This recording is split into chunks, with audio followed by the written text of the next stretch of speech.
सफलता गुरु के online platform पे आप सभी का फिर स्वागत है दोस्तों। मेरा नाम प्रियांक शर्मा और मैं जैसे बोल के गया था कि डेली करंट अफेयर की वीडियो चलेगी, डेली करंट अफेयर आएंगे आपके। तो आज फिर मैं आपके लिए करंट अफेयर के क्वेश्चंस लेकर आया हूँ जो बहुत जरूरी है आप लोगों के लिए। चलिए दोस्तों देखते हैं आज के क्वेश्चन क्या है, आज हमारा करंट अफेयर क्या है। चलिए देखते हैं। पहला क्वेश्चन है दोस्तों, आप देखेंगे कि हमारा पहला क्वेश्चन है, किस संस्था ने सी विजिल ऐप लॉन्च किया? सी विजिल ऐप लॉन्च किया, किसने लॉन्च किया होगा दोस्तों? ये इलेक्शन कमीशन ने। क्यों लॉन्च किया है, रीजन है इसके पीछे, क्योंकि काफी धांधलेबाजियां चलती हैं। इलेक्शन जब होते हैं उस टाइम पे काफी फ्रॉड गिरदियां होती है, तो उनसे बचाव के लिए सी विजिल ऐप लॉन्च किया गया है। किसने किया है? भारत का चुनाव आयोग ने। आदर्श आचार संहिता के उल्लंघन के संबंध में फास्ट ट्रैक शिकायतों के लिए भारत के चुनाव आयोग द्वारा सी विजिल ऐप लॉन्च किया गया था। ठीक है, यह वर्तमान में आदर्श आचार संहिता लागू करने और मतदान प्रक्रिया में अनियमितताओं को रोकने में महत्वपूर्ण भूमिका निभाएगा। जैसे मैंने अभी आपको बताया कि इसका काम है क्या, जो गलत तरीके से वोट डलती थी या वोटिंग में थोड़ी प्रॉब्लम कर देते थे, तो उन चीजों से बचाव के लिए ये ऐप का लॉन्च किया गया है, ये ऐप लॉन्च किया गया है। ठीक है दोस्तों, चलते हैं अगले क्वेश्चन पे। अगला क्वेश्चन क्या कहता है हमारा? अगला क्वेश्चन कहता है दोस्तों, ये अच्छा क्वेश्चन है दोस्तों, मेरा गांव मेरा विचार कार्यक्रम के तहत कितने गांव शामिल हैं? कितने गांव शामिल हैं? तो ये दोस्तों इंपॉर्टेंट क्वेश्चन है आपका, अच्छा क्वेश्चन है। तो इसमें है 1 लाख गांव शामिल हैं। देखते हैं थोड़ा सा इसके बारे में, पढ़ते हैं किसने क्या क्या किया इसमें। ठीक, तो मेरा गांव मेरी विरासत कार्यक्रम राष्ट्रीय सांस्कृतिक मानचित्र मिशन के तत्वावधान में क्रियान्वित किया गया है।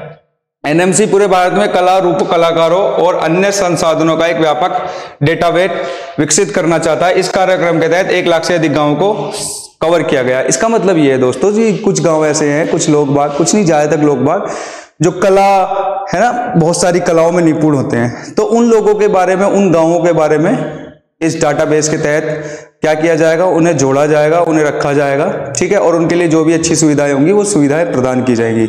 इसीलिए ये 1 लाख गांव अभी तक जोड़े गए हैं। ऐसा नहीं है 1 लाख गांव ही है, और भी आगे चल के और गांव भी जोड़े जाएंगे जो कला, जिनके पास अलग अलग प्रकार की कलाएं हैं, वो दिखा सके, प्रदर्शन कर सके। आगे चलते हैं दोस्तों। अगला क्वेश्चन क्या है हमारा?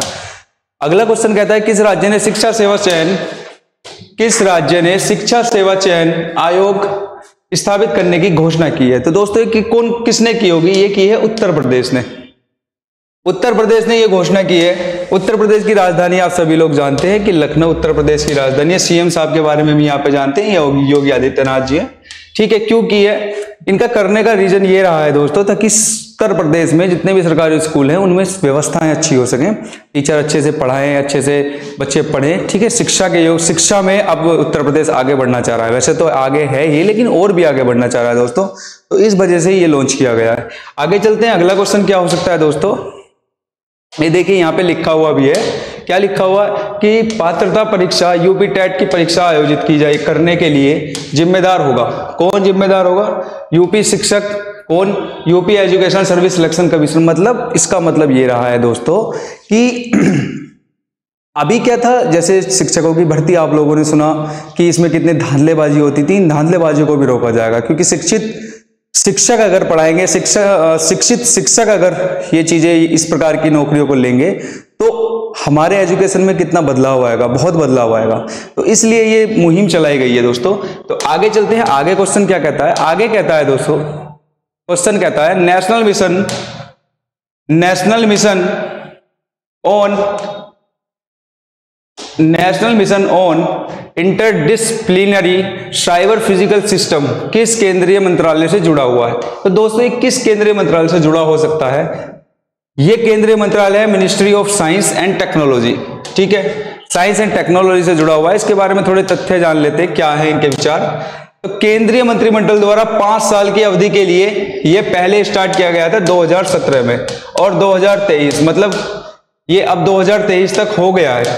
ठीक है ना, इसका मतलब 3660 करोड़ रुपए के कुल परिव्यय को मंजूरी दी गई थी। NMICPS को मंजूरी करने के लिए तरीकों का विचार विमर्श करने के लिए national workshop technology innovation in tips का आयोजन किया गया। अच्छा, मतलब मैं बताता हूं आपको दोस्तों, इसका मतलब यह है कि इतना रुपया जो खर्च किया गया था, इसने जो विज्ञान और प्रौद्योगिकी मंत्रालय ने जो ये किया गया था, ये किया गया था कि सारी देख रेख कर सके, हर तरीके से जानकारी ले सकें, ऐसा ना हो कि कुछ चीज़ें छूट जाए। पहले नॉर्मल कहीं भी साइंस में अगर कुछ चीज़ें नई इनोवेशन हो रही हैं तो उनके लिए पता ही नहीं लग रहा कितना खर्चा है, पता लग रहा था लेकिन सही रूप से ठीक से पता नहीं लग रहा था। उन सारी चीज़ों को देख रेख के लिए ये काम किया गया था। ठीक है दोस्तों, आगे चलते हैं। आगे क्वेश्चन क्या कहता है हमारा, आगे का क्वेश्चन। नहीं दोस्तों, ये थोड़ा बोर्ड में फिर से इसमें दिक्कत आ गई है थोड़ी, कोई बात नहीं, दिक्कत चलती रहेगी, कोई दिक्कत नहीं है। हम अगले क्वेश्चन की तरफ देखते हैं। हमारा अगला क्वेश्चन क्या है, अगला क्वेश्चन क्या कहता है, मिलियस किस देश की नौसेना का निर्देशित मिसाइल विध्वंसक है। निर्देशित मिसाइल विध्वंसक मतलब जिधर ये निर्देश करेंगे मिसाइल को, मिसाइल उधर ही विध्वंस कर देगा, मतलब कि तबाही मचा देगा, या अपने आप को डिफेंस करने के लिए इन्होंने कि हमें किधर की तरफ निर्देश देके मिसाइल को छोड़ना है, इसलिए ये मिसाइल का निर्देश किया है, बनाई है ये। और ये बनाई है दोस्तों किसने, पिट्सबर्ग ने ये बनाई है। आपकी पिट्सबर्ग के बारे में थोड़ा सा जान लेते हैं। कहाँ है, अमेरिका। यूएसएस मिलियस अमेरिकी नौसेना का एक निर्देशित मिसाइल विध्वंसक है। हाल ही में इसे स्प्रेटली द्वीपों के पास दक्षिणी चीन सागर में एक अभियान चलाया गया था। मतलब कि कहां पे चलाया गया था, दक्षिणी चीन सागर में अभियान चलाया गया था। अमेरिका में है पिट्सबर्ग, तो उन्होंने ये मिसाइल का निर्माण किया है, निर्देशित मिसाइल का। ठीक है दोस्तों, आगे चलते हैं। अगला क्वेश्चन क्या कहता है हमारा, अगला क्वेश्चन कहता है दोस्तों, केंद्रीय नारकोटिक्स ब्यूरो ने लाइसेंसिंग और एग्जिम प्राधिकरणों को आसान बनाने के लिए कौन सा पोर्टल लॉन्च किया है। तो दोस्तों ये पोर्टल है यूनिफाइड, इससे भी पता लग रहा होगा, नारकोटिक्स से आपको भी पता लग रहा होगा कि unified portal of central bureau of narcotics. इसके बारे में जानकारी लेते हैं कि केंद्रीय नारकोटिक्स ब्यूरो का एकीकृत पोर्टल है ये। केंद्रीय नारकोटिक्स ब्यूरो का एकीकृत पोर्टल ब्यूरो द्वारा जारी लाइसेंसिंग और एग्जामिंग प्राधिकरणों को आसान बनाने के उद्देश्य से केंद्रीय नारकोटिक्स ब्यूरो द्वारा लॉन्च किया गया है। इस पोर्टल का शुभारंभ इनका नाम ध्यान रखना किसके द्वारा किया गया है, सचिव है ये श्री संजय मल्होत्रा ने इसका शुभारंभ किया है। कहा, नारकोटिक्स का, ये केंद्रीय नारकोटिक्स ब्यूरो के सचिव हैं तो श्री संजय मल्होत्रा साहब, तो इन्होंने किया। इस चीज का ध्यान रखना, इनका नाम ध्यान रखना। ठीक है दोस्तों, अगले क्वेश्चन पे आते हैं कि हाल ही में जीआई टैग प्राप्त करने वाला कम्बम पनीर थ्राइच अंगूर, देखो ये अंगूर का ही नाम है क्या, कम्बम पनीर थ्राइच, ये अंगूर का ही नाम है, किस राज्य केंद्र शासित प्रदेश से है। तो ये दोस्तों हमारा किससे हो सकता है, ये है हमारा तमिलनाडु से। इसके बारे में काफी चर्चा रही है क्योंकि तमिलनाडु में 85% इसी अंगूर को बोया जाता है और इसे अब जीआई टैग मिल चुका है दोस्तों। ठीक, और 85% हिस्सा तमिलनाडु में पश्चिमी घाट पर स्थित कम्बम घाटी में। कहा, जब कम्बम घाटी में ये सबसे ज्यादा उगता है तो इसीलिए इसका कम्बम पनीर थ्राइच इसका नाम रखा गया है दोस्तों। ठीक है, कहां पे है, तमिलनाडु में। आगे चलते हैं, 85% ये तमिलनाडु में ही बोया जाता है। हाल ही में चक्रवात इल्सा किस देश की चपेट में आया। तो हाल ही में चक्रवात इल्सा की चपेट में कौन सा देश है,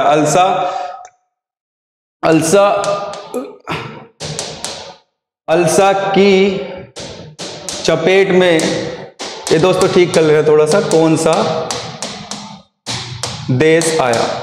ठीक है दोस्तों, तो कौन सा देश आया था हमारा दोस्तों, ऑस्ट्रेलिया आया था। ऐसा नहीं है यहाँ पहली बार आया, पहले भी आ चुका है यहाँ पे और इसने बहुत ही नुकसान मचाया। चक्रवात इल्सा यहाँ पे हमने मेंशन भी कर रखा है। चक्रवात इल्सा 5वां तूफान है जिसे हाल ही में पश्चिमी ऑस्ट्रेलिया के तट के एक दूरस्थ हिस्से में लैंडफॉल बनाया है।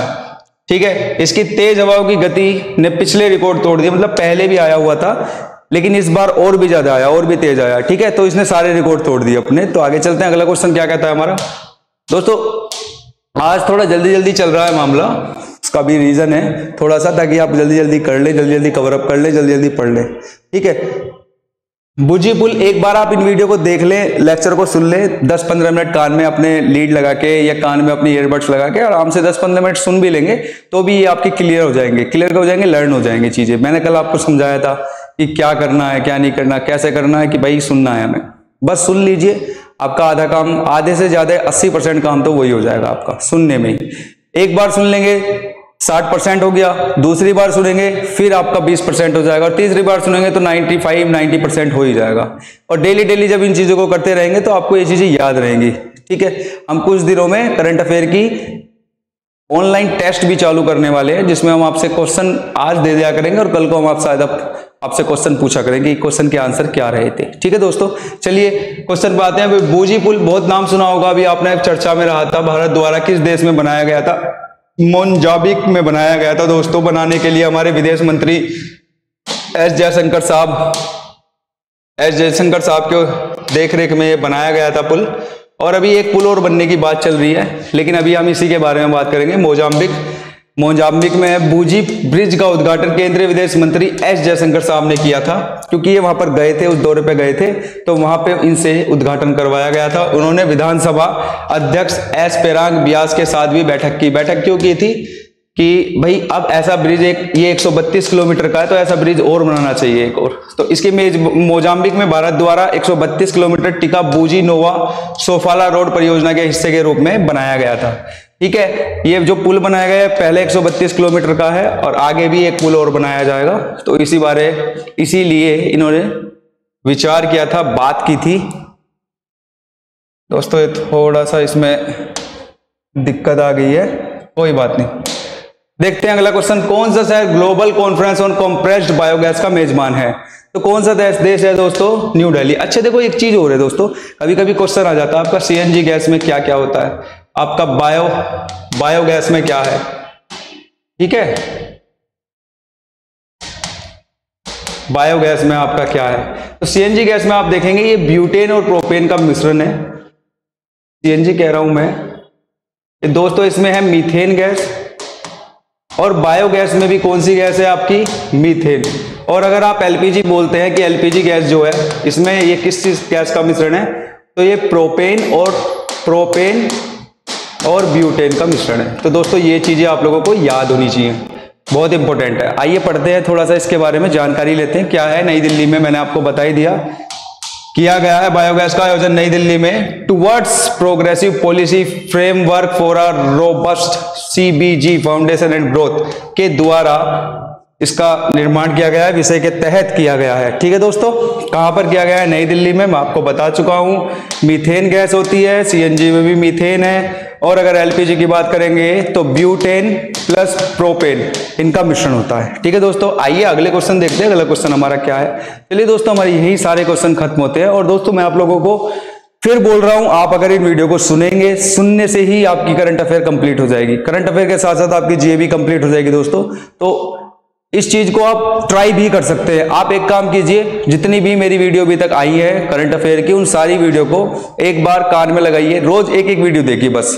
ठीक है, और अगले दिन देखिएगा कि आपको क्वेश्चन या आपको चीजें याद है या नहीं है। और पता कैसे लगेगा आपको कि याद है या नहीं है?